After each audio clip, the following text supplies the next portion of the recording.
मुझे पोयां तव्हां ॾिसंदा ही पब्लिक स्कूल जेको करोड़ों रुपयनि जी लागत जी पाया तकमील सां प्रोजेक्ट ठहियो आहे, पर गुज़िरियल 15 सालनि खां इक़्तिदार धणियुनि जी बेहसी जे करे हू मुकमल न थी सघियो आहे, जंहिं ते केतिरा ई ठेकेदार आया सिर्फ़ु कागज़ी कार्रवायूं करे करोड़ों रुपया पंहिंजे मनपसंद माण्हुनि खां कढाए हलिया विया। स्कूल जो कमु रोलड़े जो शिकार आहे।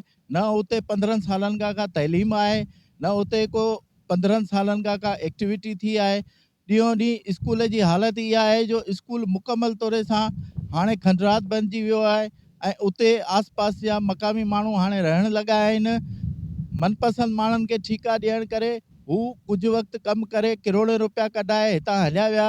नाज़रीन, ही स्कूल टंडे मुंहुं खां ज़िले जो पब्लिक स्कूल पहिरियों प्रोजेक्ट आहे जेको हिते अवाम जे लाइ वॾो हिकिड़ो तोहफ़ो हो, पर अफ़सोस जी ॻाल्हि आहे न हिते पढ़ाई थी सघी आहे, न हू वजूद में आयो आहे, न हुते को तइलीम जो को सिलसिलो जारी रहियो आहे। ज़ुल्फ़कार चांडियो, इब्रा न्यूज़, टंडो मोहम्मद ख़ान।